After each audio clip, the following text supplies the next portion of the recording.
Welcome to Happy Hour at Common Desk. Today we've got Jonathan, Senior Director with USAA here with me. And I'm excited about this one because Jonathan and I have been working together for a while now. The first deal we did with USAA was a few years ago at Energy Square here in Dallas. Common Desk came in and we were pitching this idea of a management agreement with USAA. And I'd love to just dig into, Jonathan, the mindset of not just you, but USAA back in 2017, 2018, when it came to working with flex space operators. Yeah, it's actually, we met at a very interesting time because we had been having internal conversations at the time about what does co-working mean to the office industry as a whole, and in particular, what does it mean to landlords such as ourselves and owners such as ourselves? Is it a threat to us? Is it something we can benefit from? Well, and I think a lot of people, when they think of co-working, they still think about the small SKU mix.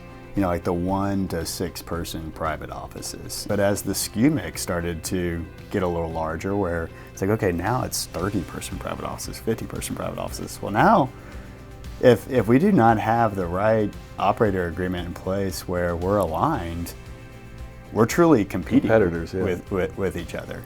But we decided to explore it, and right when we met you, literally within a month before that, we had that internal conversation, and we're trying to figure out, all right, let's pick an asset.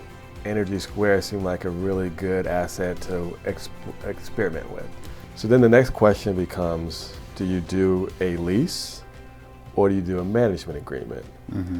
And that question took us 2 years. Pretty much, almost 2 years to figure that out. Yeah. But what took us the longest to figure out was the tax structure.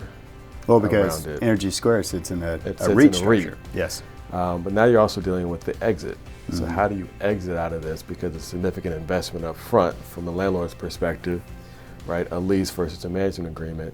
So after, 10 to 15 conversations with investment sales brokers, we try to figure out a way to structure our agreement between Common Desk and USAA Real Estate so that it worked for both of us. Sure. And part of that was the waterfall structure that we came up with, which is very complicated. Very complex. I know you were hating me at some point because it's actually 2 waterfalls. But we got it done, right? And we got it done, I think, in a time when we didn't have a whole lot of comps around what it looks like at exit. And so I would say USAA was smart in really thinking through the safeguards.